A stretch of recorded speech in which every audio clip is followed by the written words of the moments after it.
The Dead Pair Podcast is brought to you by the Elite Experience, Elite Shotguns, and is fueled by Fiocchi. Paul?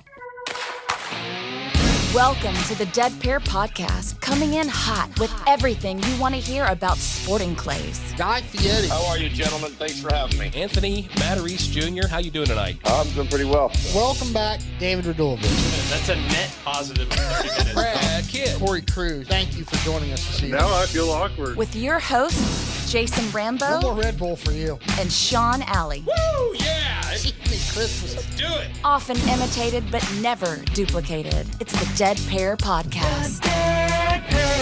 And now, it's showtime. What's up, Large and in Charge? Oh, how you doing, Jason? Been a little bit. Doing real good. Figured out some stuff with my shooting. I'm going to share that with everybody here real soon. Got a little bit of an eye dominance thing going on, but look for an episode coming up on that soon. Pretty incredible way that we're dealing with it. We're fixing it. So, but shooting's getting a lot better. Was able to win AA at the Blackjack Open, and I won the Masters AA shoot off on the make or break. So that was kind of a cool little feat for me. I was really excited about that. Of course, I won against Malcolm Parker, and I felt bad, so I don't know. I mean, how do you beat the nicest guy in the sport and feel good about it? You know, it just didn't feel right. It ain't right, no. Well, you'll be happy to know. I was going to say, you'd be happy to know I actually did make it out to Cardinal Center with two new people, Jeff and Mike. Both of those guys are electricians, and the people I was talking about to you earlier did a little bit of shooting with those guys. They're hooked deep. And nice. I think they shot like 500 targets there. So talking to them next about, maybe shooting registered tournaments, but we're going to kind of take it one step at a time. But those guys were great. Gave them some pointers and stuff, and I think they're doing fine. They're going to have a lot of fun.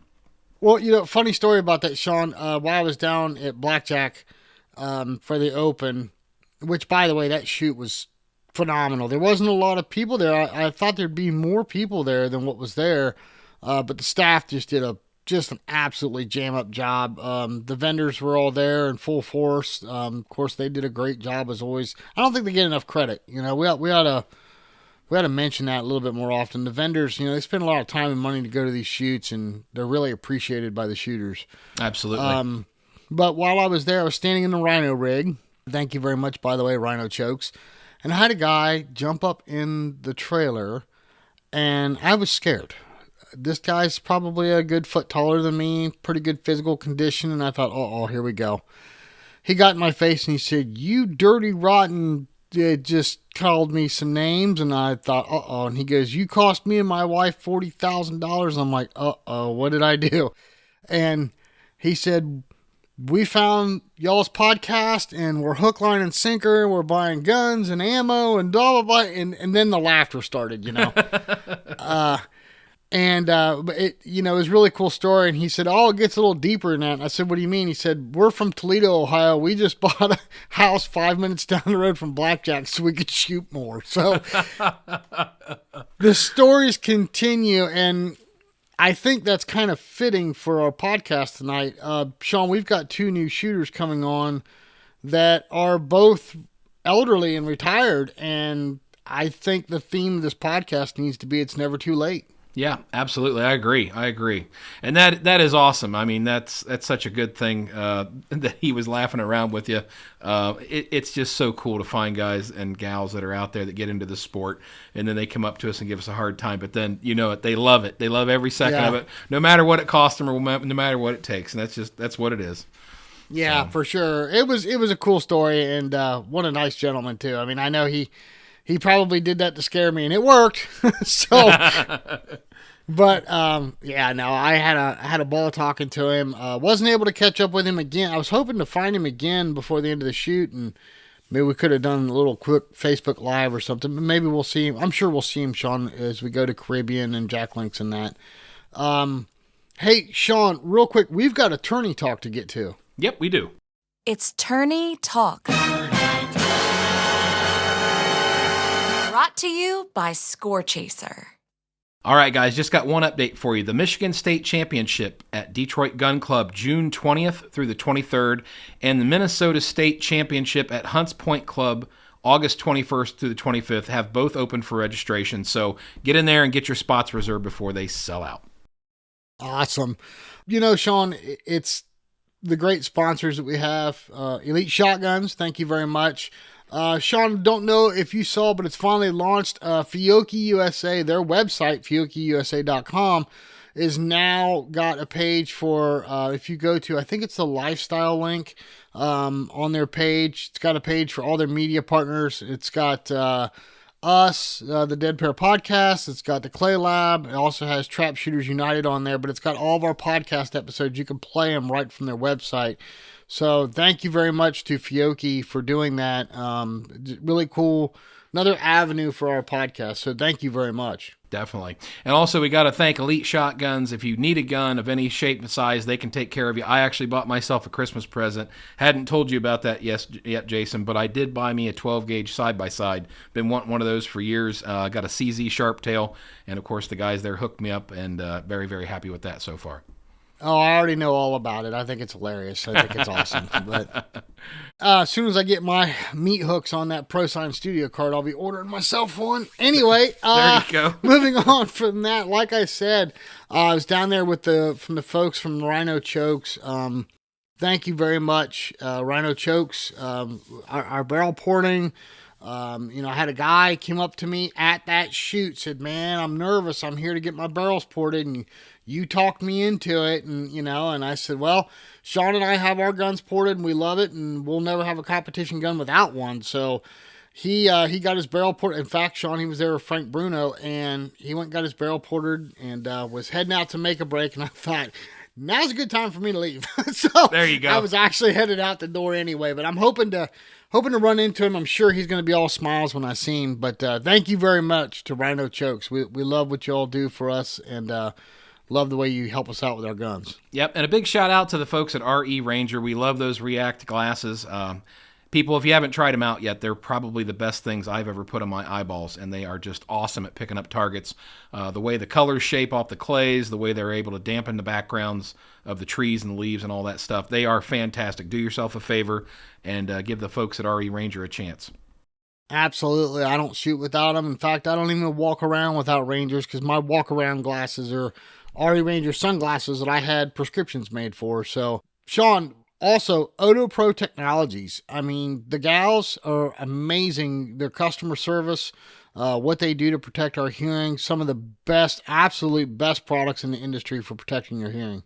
Yep, definitely. Great gals to work with, and they'll definitely take care of you as well. Also, Atlas Traps, American-made Atlas Traps. I'm definitely more impressed with them after spending time in the Atlas booth down at the Nationals last year. So those are well-built machines. If anybody needs a good trap or thinking about setting up a 5-stand or something, give Jason a call. People at Atlas are great to deal with, and it's a great product. Yeah, and that new AT200 is flying off the shelves, literally. So if you guys want to put together, if you got a little chunk of land, you want to put together a 5-stand, or if you're a club that needs all your traps replaced, don't hesitate. Give me a call. I'd love to help you out. Of course, Sean Alley, all this fundamental stuff of fixing stuff and, the eye dominance and everything else, but it's the 6 inches between your ears that can use some tuning up from time to time. And there's one lady we turn to for that.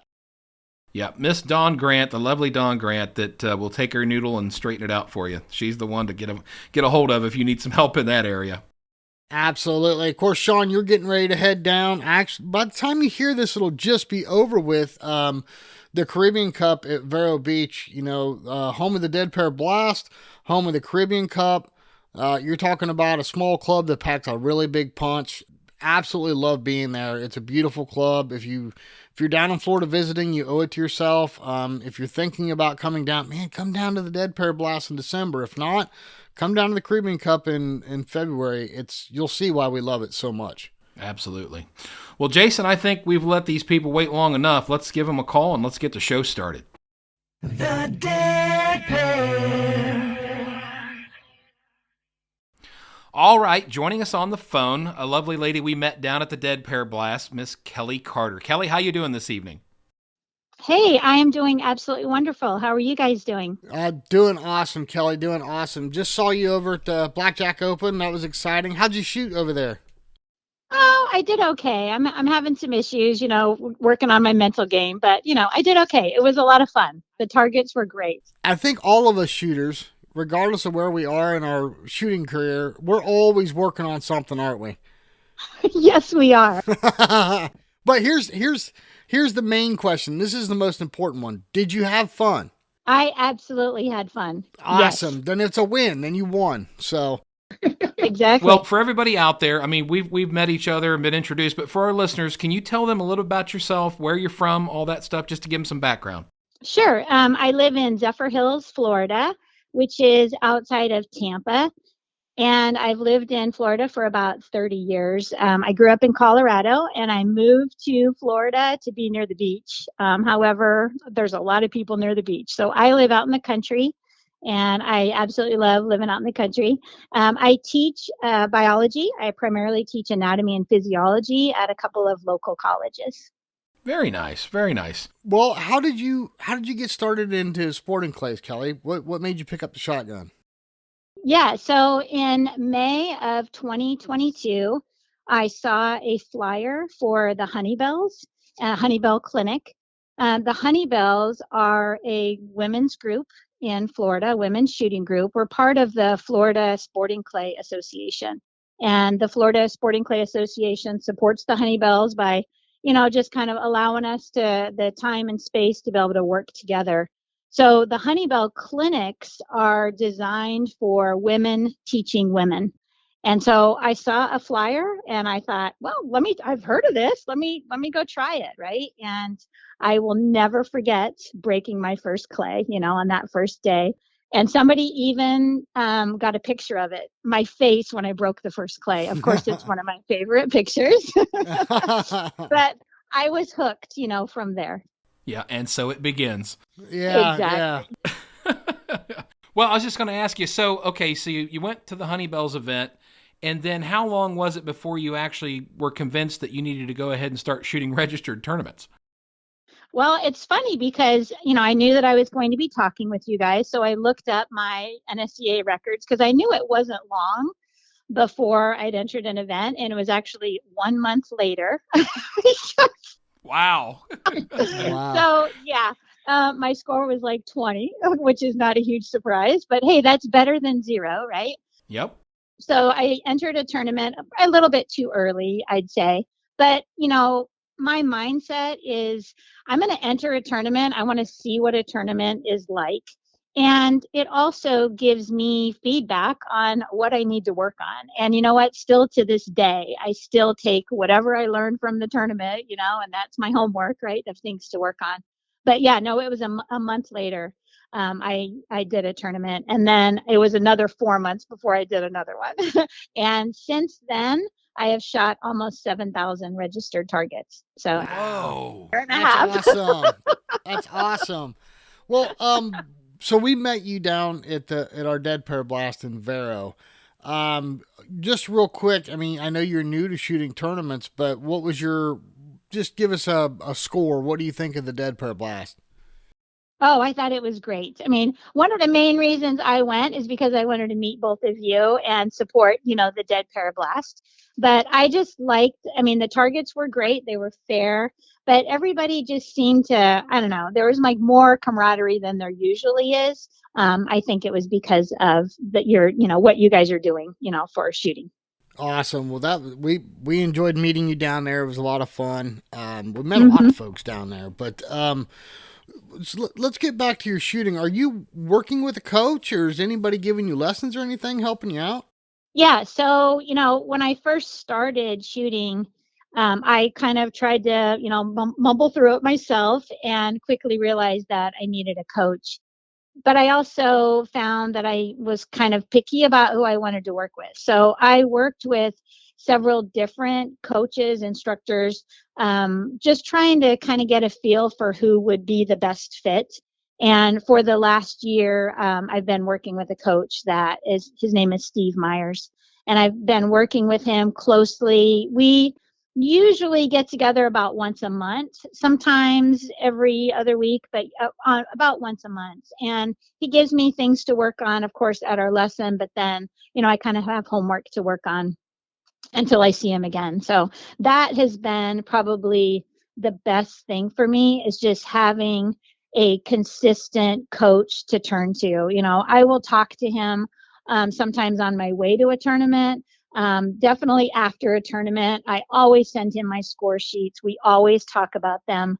And I have found that to be the most helpful, I think, as I've grown in the sport. Well, if you fumbled around like we did getting started, you probably learn real quick that a coach is probably going to be the only shortcut you have in this game, right? Yes, exactly. Exactly. Well, and that's something we've preached all along. And obviously you've taken the advice and well, basically you've jumped into the deep end with both feet, sounds like, Kelli. So Yes, I have. yeah. You guys to know, part of that is because I started listening to your podcast almost immediately after I started shooting.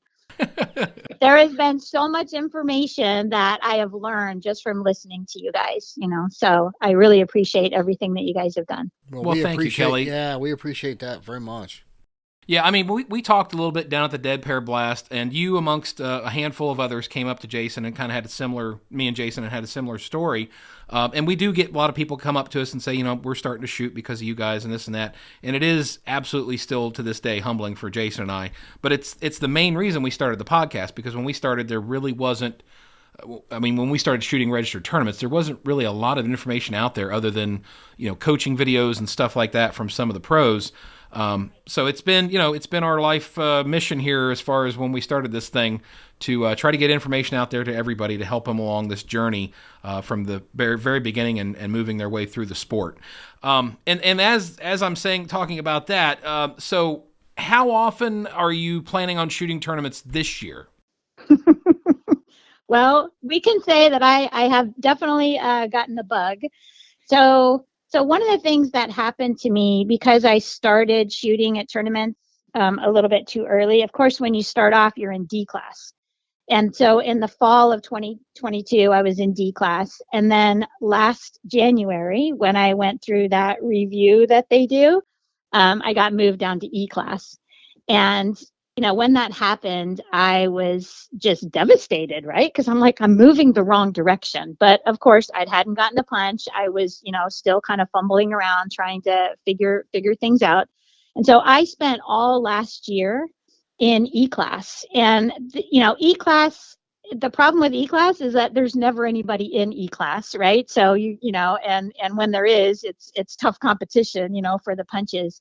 But it really, really gave me a chance. And yes, I have a lot of registered targets in E-class, but I tell you, for me, that was like my training ground, right? Because so many times I was the only one in E-class, right? So I was at a tournament, but I wasn't really competing against anybody because there was nothing to be won, right? Other than me and the things that I was working on. So I punched out of E-class in December. And then I'm almost out of D class already. And here, this is, the end of January. So things are starting to come together. And to me, that actually makes me want to shoot more. So I don't know. I'm going to, here in Florida, it's nice. Well, the Florida swing is obviously coming up. But, we have a lot of local tournaments, that I can go to. So I typically go once or twice a month, to tournaments, sometimes more often. But I'm planning on continuing to just shoot as much as I can. I practice whenever I can as well, so that really helps too. So what do you have I guess you could call it like a radius for your travel? Like, okay, hey, I'm not going any farther than this, or do you have an area that you stick to, or is it just whatever shoot looks good to you, that's where you're going? All of the above, and it also depends on where my shooting buddies are going. So for where I live, it takes me 2.5 hours to get to Vero. It takes me about 2 hours and 15 minutes to get to Quail Creek. But then I have 5 clubs within 45 minutes of me, which would be like Blackjack and Polk and Fishhawk and Tampa Bay, and then Tenarock. So those are 5 places that are really close to me that I go to all the time. Gotcha. And Kelly, you mentioned something that I want to touch on if you don't mind. So, backing up, you saw a flyer for the Honey Bells, and that's what intrigued you to go. So there was nobody else that you knew or friends of yours that were already shooting, correct?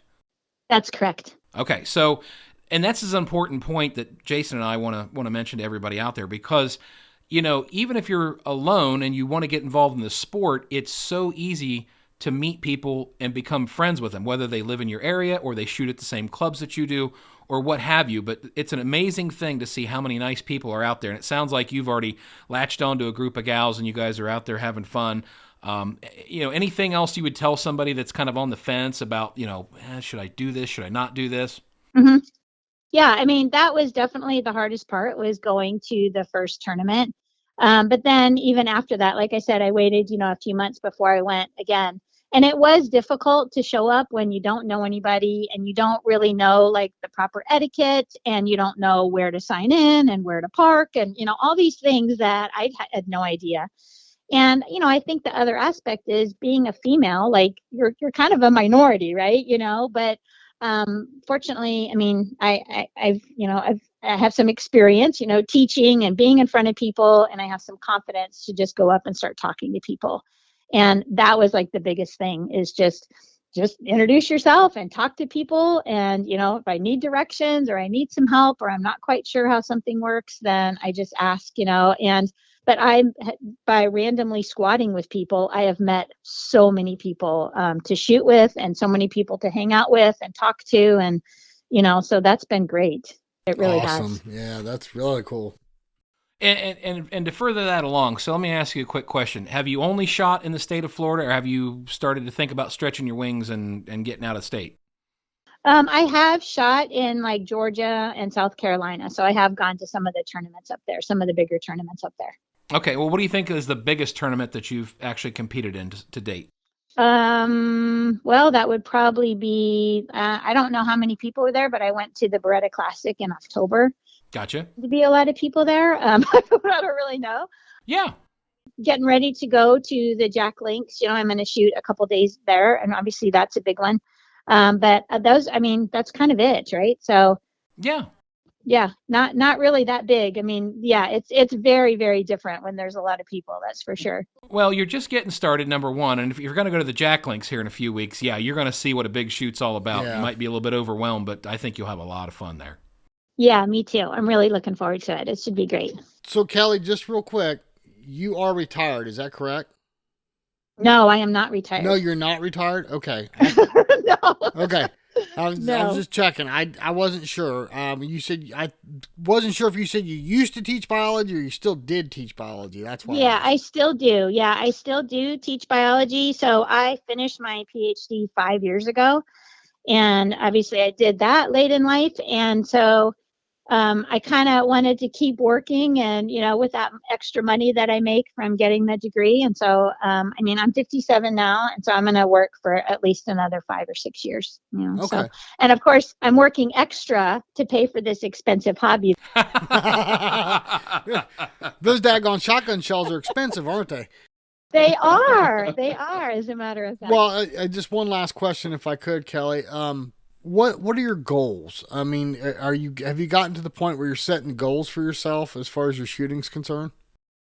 Well, it's funny because I have like what I consider to be like smaller goals and then, bigger goals. So, for example, as a smaller goal, so a couple of the places that I go and shoot regularly for practice have an easier course, right? A softer course, whatever you want to call it. And my goal is to shoot 100 on those softer courses, right? Just because to me that helps with the consistency and it really helps with the mental game, right? Where you're doing well and you got to keep up with that, so I really am working on that and trying to, to get to work on that score. That's just for practice, of course. And, ultimately though, my goal is really just to have a good time with this. Yes, I'm competitive, which is obviously why I like going to the tournaments.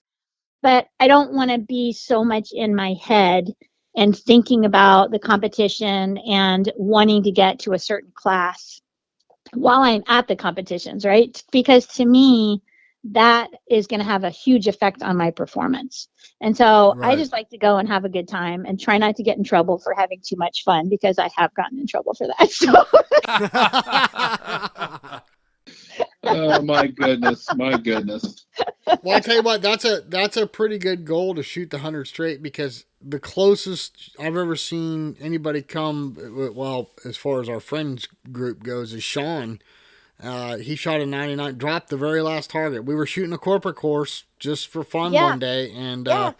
he dropped the very last target. So that is not an No. easy task. Yeah, that's Right. not an easy task. So Pressure hats got off to me. you. Yeah, no, but that's, you know what? That's excellent, though. I mean, I would say 70% of the targets we shoot are inside of 35 yards, you know? Exactly. So Exactly. that's good practice. That's excellent. Well, Kelly, as I was getting ready to say, I know that you like to have fun, and I know you've listened to our podcast. Do you think you'd want to do the rapid fire questions with us? absolutely. All right. Jason, you want to take this, or you want me to do it? Sure. What gun do you shoot, Kelly? I have a Fab Arm L4S, Okay. What length of barrel? 32 inches. Ported? No, Okay. Custom stock or factory stock? factory. Okay. What chokes do you run? Are they factory chokes or do you have aftermarket? The factory chokes. Okay. Do you have a go-to constriction? I usually use the improved modified, but sometimes improved cylinder. Okay. Shells. What recipe do you shoot? Whatever I can find. The nice thing about my Fab Arm is that it is very forgiving. So yeah, whatever I can find. I am not picky about shells. Okay. So it doesn't matter 7.5s or 8s? No, doesn't matter. Okay. Glasses. What glasses do you use? I have Pilas. Okay. And hearing protection? Otopros, because of you guys. Nice. Oh, very nice. Dr. Grace will be happy. Yes, yes. Vest or a shell bag? I have a bear pelt vest. Again, Very because nice. of you guys. Very nice. And then I think we covered all of that. Okay, what's in your bag? We're looking for that lucky rabbit's foot. You carry anything odd in your bag with you? I actually have two things in my bag that I think are unusual. One is a Swiss Army knife, which might not be super unusual, but it was a gift from my stepmom. She passed away 2.5 years ago from ovarian cancer. The nice thing about a Swiss Army knife is you have, the screwdrivers and scissors and a knife, of course, all of those things I've actually used at different stations at different times. I have never used the corkscrew at a station. I just want you guys to know that. It's your story. You tell it how you want. Story. That's my story. So Well, I'll hey, share it's handy if you win, right? So well, that's after, right? That's after. yeah, right, So, right, yeah. yeah. So I share my Swiss Army knife. I won't share the toothpick though. That's the only thing I won't share. So, but then the other thing that's in my bag, I'm actually an EMT, and so I have like a basic medical kit. With like a stop the bleed kit, but I have Band-Aids and ibuprofen and diabetic snacks. And that has actually, I've never used the stop the bleed kit, fortunately, but I have used the Band-Aids and the ibuprofen, and I've used that definitely. So, but that's what's in my bag. Awesome.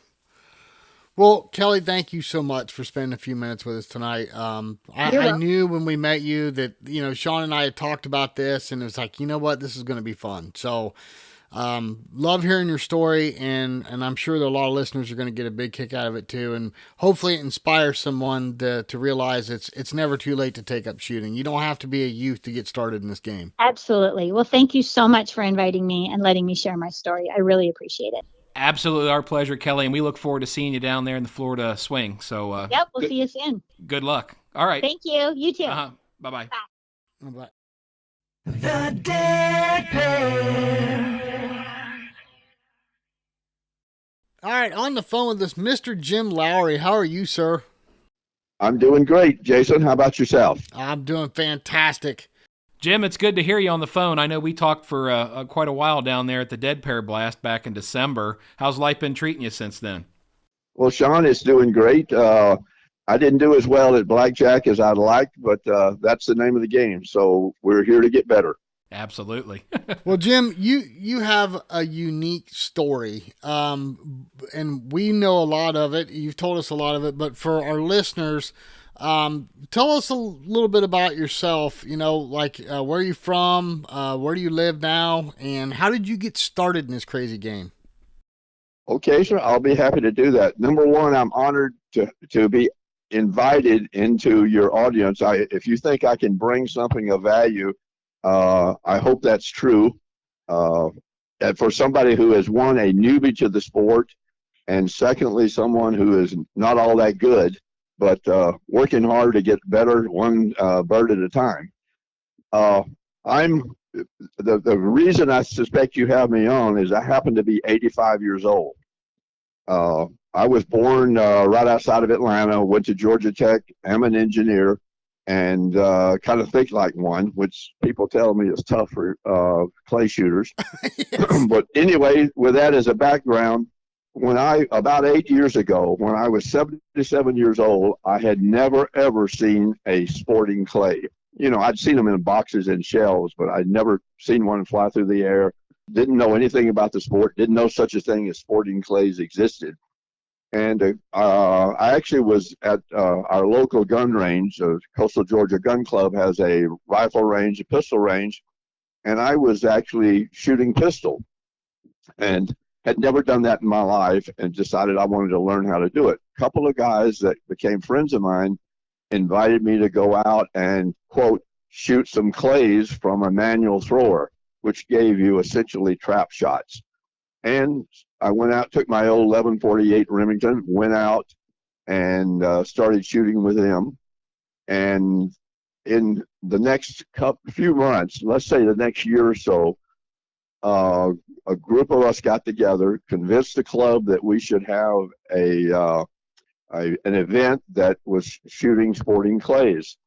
And we started what's known as Shotgun Tuesday at the Coastal Georgia Gun Club, which is essentially a bunch of old guys and a couple of very young ladies who come out and join us. And we have now 8 traps that we put out, and we shut the range down, put the traps out, and we shoot every Tuesday morning.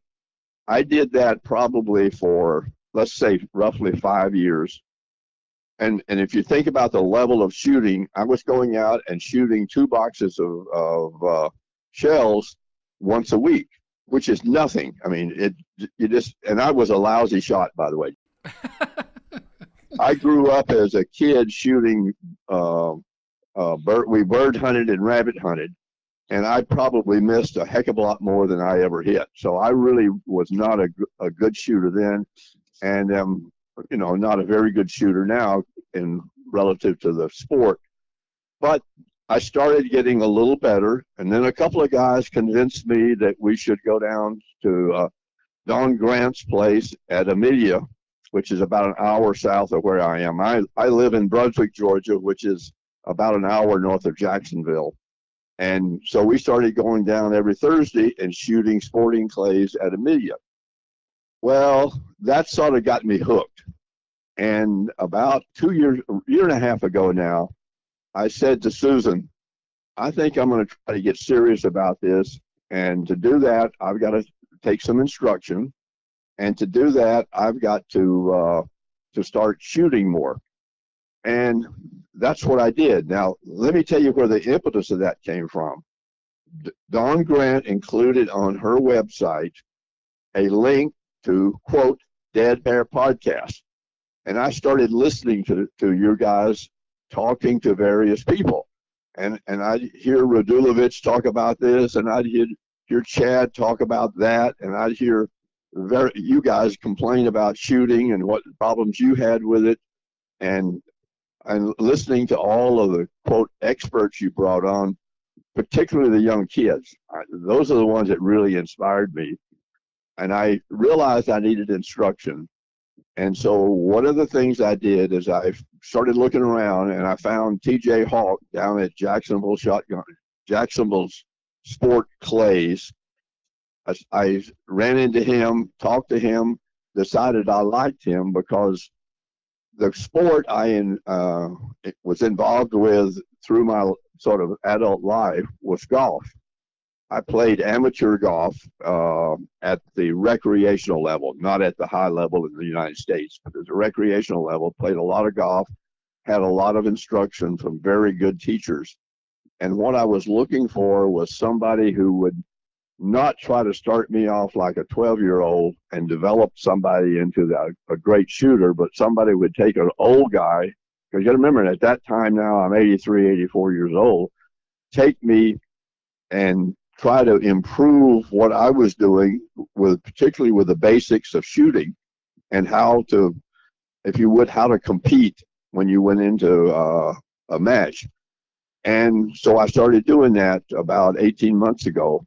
TJ and I have had probably half dozen intense lessons over that particular period of time. And one of the decisions I made, with Susan's approval, by the way, just so you know, I decided I would start shooting 3 or 4 times a week. So I now shoot between 300 and 500 rounds a week. And I would start participating in what we know it now as registered events. So I joined the NSCA, and my first event was October of last year. In the first real match was Vero Beach's Caribbean Classic, but I actually went down to Welch's place. Bradford. In Bradford, yes. Sorry, I couldn't get it out. I went down to Bradford, met a couple of kids down there who were looking for a third, and we started shooting. And that was what got me started into what I think of as registered events. So now what I do is I shoot.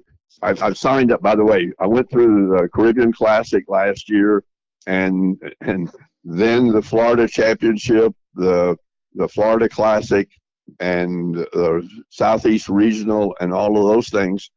And what I was trying to find out was what do the experts shoot at? When you guys go out and shoot events, what kind of presentations are you seeing? And do I get those at Amelia? Do I get those at Jacksonville? Do I get those at Saltwaters down in St. Augustine? Do I get those when I go to those places to practice? So it's been a real experience for me over the last, let's say, 8 or 9 months going through that experience. And number one, I've had a heck of a lot of fun. 2, as an old guy, I'm never going to be a Malcolm Parker or a Bill McGuire. I'm going to end up being, a 60 or 70% shooter. I recognize that. But I also recognize that I can have a lot of fun doing that. And I can have an enjoyable time shooting, and frankly have met an awful lot of people. The 2 of you are an example of that, of people that recognize you. You say hello to them, how have you been, and so forth. And the sport is just so much fun to be involved in, and the people are so great people. I could stop Malcolm Parker, who happens to be from Valdosta, Georgia, which is a couple hours away from it, and he and I will talk for 20 minutes about whatever subject has to do with shooting. And he's very friendly, very welcoming to do that. Now you got to remember, he's been shooting for 30 years, but he's also 70 years old, so he's starting to approach the area where I live and how it affects his shooting, and so we can talk about those kind of things. So it's just been a really wonderful experience. And as far as I'm concerned, I really started out with you guys and your presentations as how I sort of got introduced into what I think of as the heart of the sport, how it works, how it functions, how the details work, and so forth. And I'm now, you won't believe this, but I'm signed up for everything in the Florida swing, plus the Georgia State Championship, and my last one this year is the South Carolina State Championship. So I've just decided to do that now. Awesome. You guys mention this all the time.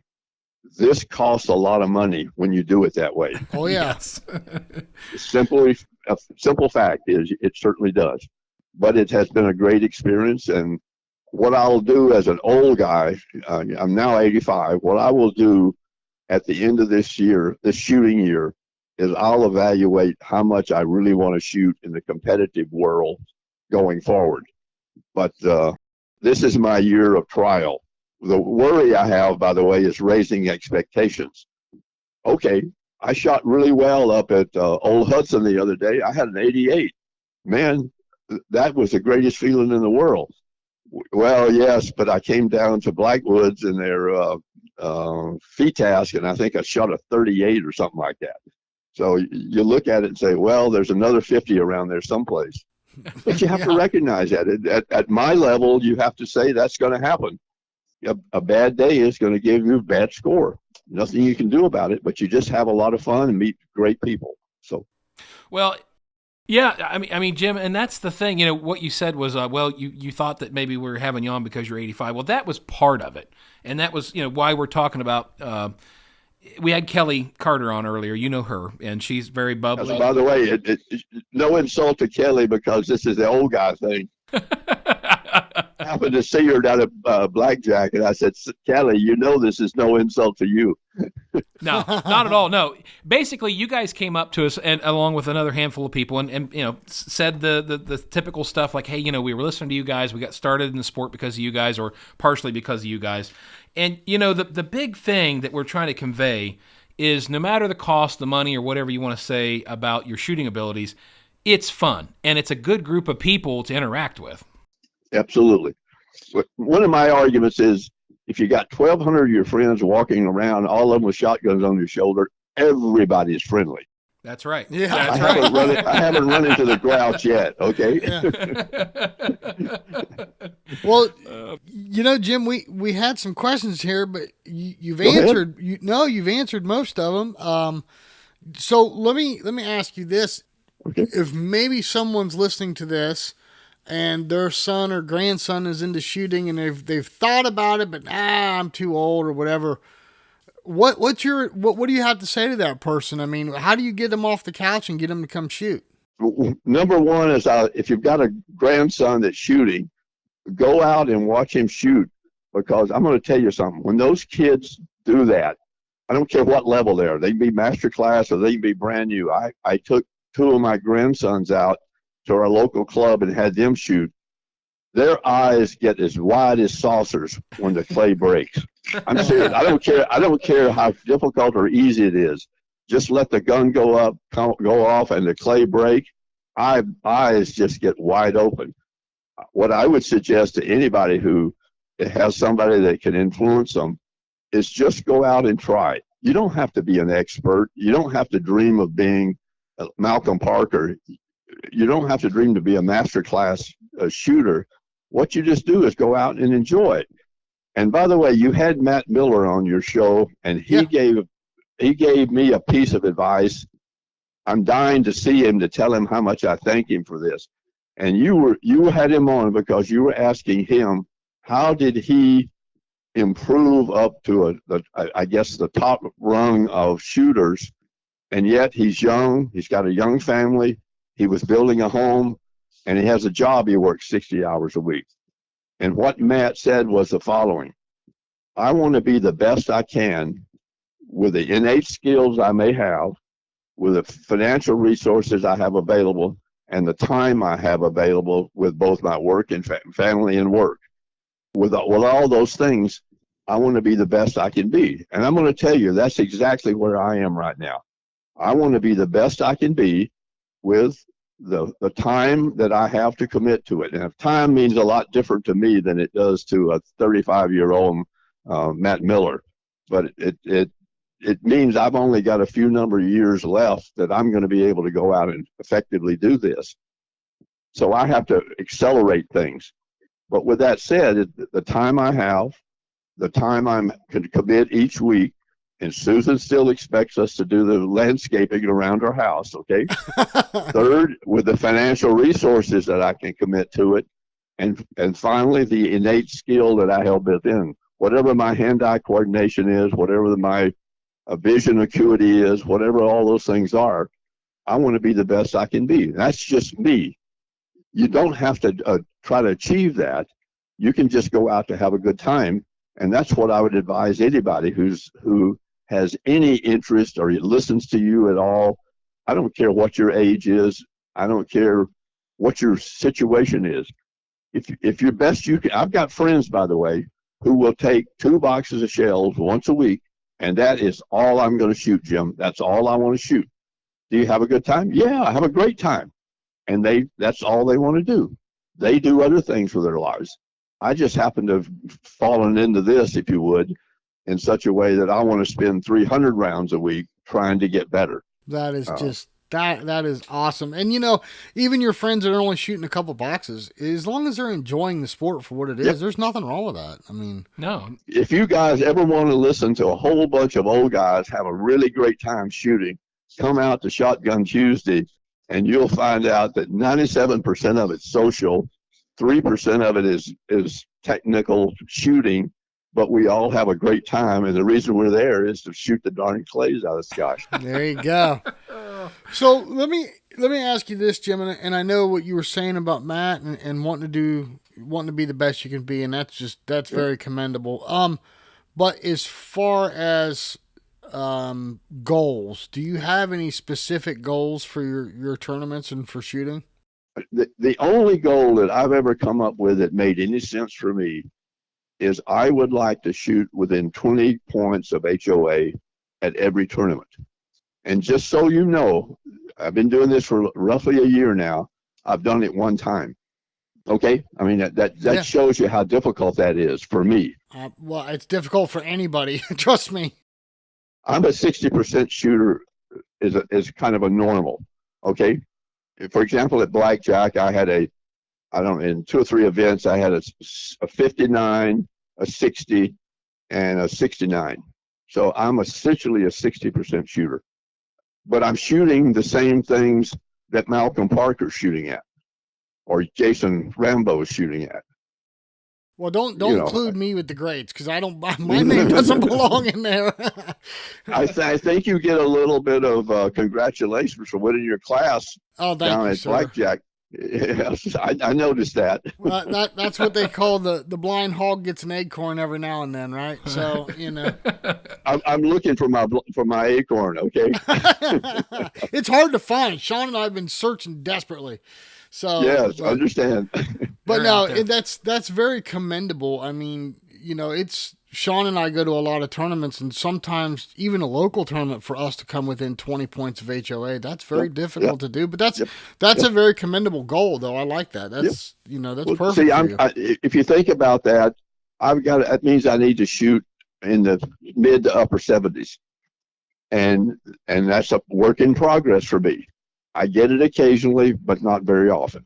So I keep working at it. TJ's got me doing some drills to try to, as he says, and Radolovich says this, and all the Anthony says this, and so forth, is you've got to hit all of the clays that you're comfortable with. Don't worry about the 70-yarders. If you get 1 out of 5, 1 out of 4 of those, or 1 out of 3, that's good. But darn it, you got to get all those 25s. That's right. That's what I'm working on right now, and I'll give you an example. Blackjack.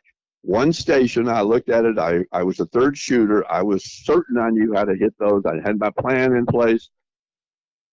Dead pair, lost pair, dead pair, lost pair. You can't do that. You've got to get rid of those lost pairs in there. Yeah, because it just kills you. Now you're shooting. Now you sound like me shooting, Jim. So. Well, let me tell you what keeps you sane in this business, okay?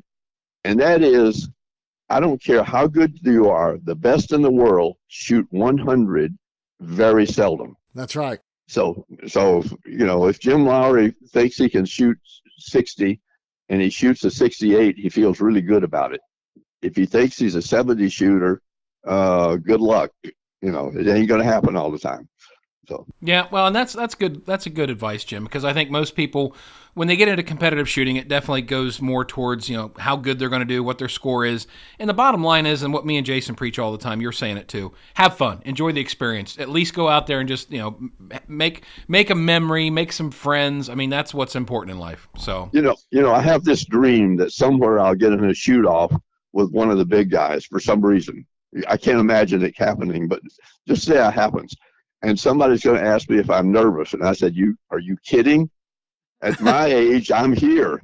The guy that's got to be nervous is him because he might lose to this 80-year-old gawker over here. Well, And he's the one that's got the problem, not me. well, you know what? I shot off against Malcolm Parker in the make or break, Right. and we're talking about the nicest, probably one of, if not the nicest man in sporting clays. Yes, and, yes. And I have so much respect for him, and I consider him such a good friend. And I was so nervous I about couldn't get the shells in the gun.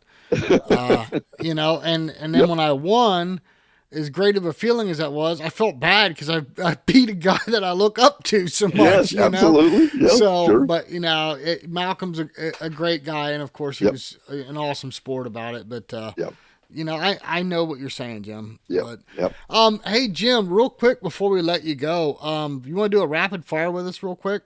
Sure. Sean, you want to take this one? Yeah, I'll take this one, absolutely. All right, Jim, you've heard this before, so let me run it down through here. All right, what kind of gun do you shoot with? Browning, 725, Okay, and what length are your barrels? 32, Okay, and do you have those ported or unported? ported. Okay. By the way, they came that way. I didn't have anything to do with it. Okay, that's the Browning porting. Gotcha. Do you use factory chokes or aftermarket? I just use the Browning chokes. I see in it and light modified. Okay, all right. And by the way, just so you know, I don't worry about. I don't change them out. I at a 60% shooting rate. Forget the chokes. Think about the birds. That's good advice. Good advice. What about your shells? Do you have any specific recipe or brand you like to use? You had somebody on your show, a young lady, if I remember, and you asked her that question, and she says the cheapest one I can find. And I said, I finally had somebody say it the way I do it. By the way, I just figured out, somebody taught me that the 1 ounce is just as good as a 1 1/8, and I can get them at $10 a box, $10 a flat cheaper. I'm buying 1 ounces from now on. They're all good. Fiocchi is good. I listened to your podcast when you had the Fiocchi manager on. They're good shells. I've got about 10 or 12 cases of those, and I use the Nobels I've got, but simply because they're the ones I could get the best deal on. There you go. What about your stock? You got a standard stock or Standard custom stock? Standard stock. And by the way, just so you know, it has been offset. Kelsey down at Jacksonville Sporting Clays offset it for me because my shoulder droops, and I've got an offset on the stock so that it fits my eyes and the gun points where I'm looking. So that's very important, and that's definitely a good detail for everybody. What about your shooting glasses? Anything particular there? You would like to know this? 2 weeks ago, I got my PLOS. Okay. What about your ear protection? I actually have been wearing muffs. They're, I don't know, Auto Pro or whatever they're called. And I've just had them, the Ears Inc. fittings, molds made, and they're on their way. Okay. I'm using passive ones for that because I think that will work better than for me than the electronics and so forth. Gotcha. And are you a vest shooter or shell bag shooter? Vest. Okay. Browning vest. Gotcha. Only because it's the cheapest one you can buy that works. Gotcha. Yeah, I got you. There's a theme there. And last but not least, anything weird that you carry in your bag, like a lucky rabbit's foot or 4-leaf clover, or anything like that people would want to know about? I knew you were going to ask that question, and I do not have anything at all weird in my bag. Okay. That's all right. Yeah. I carry a knife, so I need to pry out a shell. I'll need that. Have never had to use it, and that's about it. Gotcha. Well, Jim, I'll tell you what, dude. I've had a ball here listening to you, and this is exactly the reason why we wanted you and Kelli on, because you guys are absolutely 100% engaged in this sport. You're having a ball, and it doesn't matter that you're new and you're just having fun, and that's what we preach every week. So thank you so much for spending time with us. I want you to know how much good you do to people like me. Now, I can't tell you there's thousands of me around, but for me personally, Dead Pair Podcast has been the way that I learned about how the industry, the sport or the industry works, and it's helped a great deal. So I'm most appreciative of the work you guys do. Thank you. This Thank is you. useful to your audience. I'm grateful for that. Okay. I guarantee it is. And we thank you, Jim, for Yeah, being here. we definitely appreciate you 100%. Good. Look forward to seeing you at the Classic and Jack Links. Okay. Absolutely. We'll see you down there. We'll try to say hello. Yes.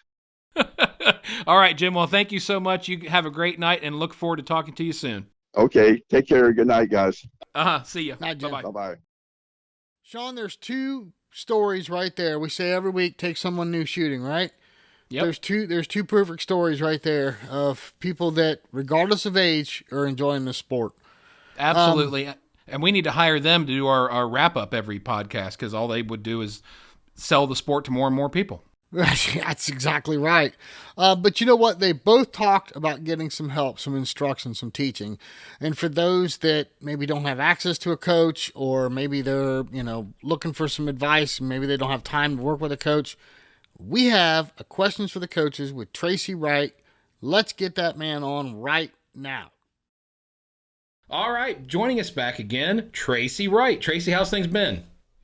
Good. How are you guys? Well, hey, listen, we got a couple people that wrote in and asked to have you answer these questions for the coaches. Sean, if you want, I'll go ahead and rip this first one off. Go for it. Jeremiah asks, when building a pre-shot routine, should I be incorporating physical triggers? Does it have to be exact every time? I am having a hard time building a routine that will calm me down, and I was wondering if this would help. So I think if I understand the question correctly, I think maybe physical triggers in regards to when to pull the trigger. Is that how I'm interpreting that? I don't know if that's, and I can't speak for the gentleman here. This is, Sure. Again, people give us more information. Yeah. But I remember there was a podcast, it's probably been 5-6 years ago. Wendell Cherry talked about his pre-shot routine, and everything that he did physically triggered something in his pre-shot routine. Like a physical trigger, like when his backhand went to the palm swell and, that kind of thing. Yep. So I don't know if that's what he's referring to, but we'll go with that. Well, I'll answer kind of both questions, I guess, to a degree. So in terms of if you talk about physical triggers, it's really, really important to me that everything I do, how I load my gun, how I close my gun, they're all setting the tempo for everything I do after that. So even when I set up my gun, because I like to go to hold point 2, break point 1, and back to hold point 2, even the speed in which I do that, I'm trying not to accelerate myself. So I want to keep in a nice, calm baseline place psychologically. So I'm loading my gun calmly and the whole ball of wax. So yes. So in terms of physical triggers, just through my process and pre-shot routine, yes, I'm very conscious of that. If he means physical triggers in terms of when you pull the trigger, I'm really, really trying to have a felt connection with the target or a visual connection before I pull that trigger. Okay. That's usually that window to that subconscious execution. So absolutely paying attention to everything I do as soon as I step in that box. That makes perfect sense. Cool. Yeah. All right, Tracey, changing gears. We've got another question from Katie. Katie says, as a new shooter, I hear people talk all the time about picking out details on a clay target. I'm not sure if I have bad eyes, but rarely do I feel like I see enough detail to where it seems to help me. Can you help explain what I should be looking for that will really help my shooting? Yeah. So a lot of time, what I've noticed with most of the time when I'm working with people is they're always splitting a degree of their focus. So I'm a firm believer in whatever you give the profile of the rib takes away from the target. So if you're allowing your eyes to see 20% of that rib, you're taking away 20% of the target, and it's going to take you that much longer or prevent you from seeing detail on the bird. It has a little bit to do with fear of getting so close in terms of your focus to that target that you lose peripheral knowledge of the gun. So there's that. The other aspect is tell your eyes what they need to see. So I'm a firm believer in telling yourself before you even call where you want your eye to go. And so I'll tell myself the leading edge of a specific bird, and I'll tell my eye, you're going to go to 4 o'clock or you're going to go to 12 o'clock, wherever it might be. but give yourself more to work off of. Tell yourself what spot, and don't predetermine that you're going to see detail that is not possible to see. Make sure that you know that I don't see the center cap, I don't see the dome or anything like that, or rings or lines, but I do see sharp edges. So really important to make sure that the detail you're looking for is even present. Yeah, and that's probably going to change in all kinds of conditions, right? I mean, lighting is going to be different, whether you're throwing a target into a blue sky versus a green, like bushy background. I mean, that's all got a lot to do with what you see, right? Absolutely. And even the amount of time that you have to spend with the bird. I mean, you might have to shoot a target before it's completely clear. And developing an acceptance for that before you call pull, it's super, super important, because you won't trust the shot at the trigger pull, and you've got to trust yourself when you're pulling the trigger. So making sure you're seeing detail that's obtainable is very important. Nice. That makes perfect sense. Would you take it a step farther, Tracey, and say that if a person like Katie here, or even my antique self, that doesn't have good eyes, maybe necessarily not finding that detail, but where you're looking at that target? In other words, are you at 4 o'clock, or are you at 2 o'clock, or you know what I mean? Absolutely. I think that's just as critical, don't you? Yeah, most definitely. And when you're picking out your break points, I don't fall into it's in transition, it's dropping, I'm afraid of that, I'm avoiding that. It really doesn't matter to me. If I can see it really well there, I'm going to select a method that's going to give me the highest percentage of consistency there. And that's where I'm going to shoot that target. I rarely avoid specific areas if I can see the target best. And then really accept, what are you seeing in that window? Do you see the front edge? Do you see a glimmer off a black target? A lot of times shine on black targets is something that I cue off of. But if you throw me like a pink target or a white target or something like that, or even black targets, you have a tendency to not see the same degree of detail that you will on like an orange dome, right, or something like that. So really pick out where you plan to break that target and accept, what does that image look like? How much clarity does it offer you?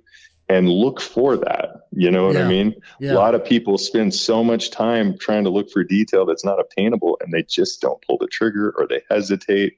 It really prevents them from committing to the shot. Yeah, no, that's very, very well said. I love it. So. Well, Tracey, it's always a pleasure to have you on here, and these were great answers for these 2 questions for these people. So hopefully you helped them out in a big way. Yeah, thanks, Tracey. We appreciate you doing this, man. Thanks for having me on. I really appreciate it. Always good to talk to you guys.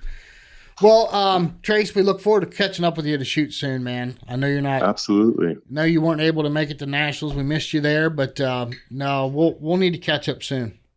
Sounds good. I look forward to it. All right, we'll talk at you later, Tracey. Thank you. All right, take care, gentlemen. Have a good night. Bye-bye. The Dead Pair. Well, Jason, I tell you what, this was a fun podcast. We met those guys down at the Dead Pair Blast, and I was really impressed. Jim came up to me the first morning, introduced himself, and I heard a little bit of his story. And 84 years old, just started shooting. I'm like, what? Wow, we got to talk to this guy some more. Yeah. And then Kelli came up to us later the next day, talked to her, very similar story. And I know there was at least a half a dozen others that had a similar story. Those guys were just absolutely balls of energy, and you could hopefully hear that in the podcast, guys, because they are just fun people to talk to, number one, and number two, they are very passionate about the sport. Well, the big thing is we always have the pros on. Like, first of all, thank you to Tracey Wright for doing the questions for the coaches. We always have the pros on because we want to get good information out and try and help people, thus the questions to the coaches. But I think it's really cool. I mean, I know Kelly's an E-class shooter, and I don't know what class Jim is in. But the point is, they have a cool story, and it's something, I think somebody will get something out of it. Maybe it'll encourage some more people to shoot. Maybe it'll encourage people to go out and get more people into shooting. So, but you know what? Not every episode needs to be a big education hour. And, this is definitely cool stories that I think needed to be shared. So Yeah, absolutely. It just reinforces what we're trying to do with the podcast. And again, it was just really nice hearing from those guys that we actually had something to do with them getting started. So yeah, and they're both in some way, shape, or form patronizing our sponsors. So absolutely. We greatly appreciate that too. And I know our sponsors do too. So, Sean, you've taken 2 new people this month. Sorry, you only get credit for one a month. Oh, come on. No. It's part of the Dead Pair Challenge. And you know what? Okay. You know what? I have to take 2 next month because my neighbor that I was supposed to take, we had to cancel and reschedule, and it's coming. So okay, so when you take 2, it counts as 2, but when Sean takes 2, it counts as 1. I just want to make sure I'm getting this straight. You see how this works? You know, I'm seeing how it's worked. I'm not surprised right. at all, but you know, it's look, after 30 years of friendship, you should have known a long time ago, dude. yeah, You know? I shouldn't even open my mouth. It's your turn to buy. I bought last time. I know it's 2 in a row, dude, and then I only have to buy once next time. So, you know. Yep. Sounds But familiar. anyway. Well, hey everyone, look, we don't need to say it. It's been said already in this show, is take someone who's shooting, take them to a tournament. I think you see it's never too late. It's never too old. It's never too young. Take them shooting. Sean Alley, we have the Dead Pair Challenge. Of course, if you guys haven't checked it out yet, make sure you get to our website. It's slowly building. Give us a minute. The clubs tab, the coaches tab, there's going to be ways there to access clubs and coaches across the country. It's our easy button. If you're a club or a coach and you want to get on there, it's real simple. Just click the Get Listed button right on those tabs and get yourself signed up. Absolutely. I think that's going to be a big help, especially with as many new shooters that we tend to bring into the sport, and that's just a streamlined way of finding coaches and clubs that are in your area, or finding coaches and clubs that might be somewhere that you might be traveling, and that way you can hook up with them there. Right, exactly. Well, Sean Alley, this has been a big show, and it's been an awesome one. It's been a lot of fun. But until next week, my friend. Can't wait to see y'all back here on the Dead Pair Podcast. We'll see you next time on the Dead Pair Podcast. The Dead Pair Podcast is brought to you by Elite Shotguns and Vero Beach Clay Shooting and is fueled by Fiocchi USA. The Dead Pair theme song was written, arranged, and produced by Toby Tomplay. Special thanks to the following sponsors: Rhino, Odo Pro, Dawn Grant, Atlas Trap Company, and R.E. Ranger.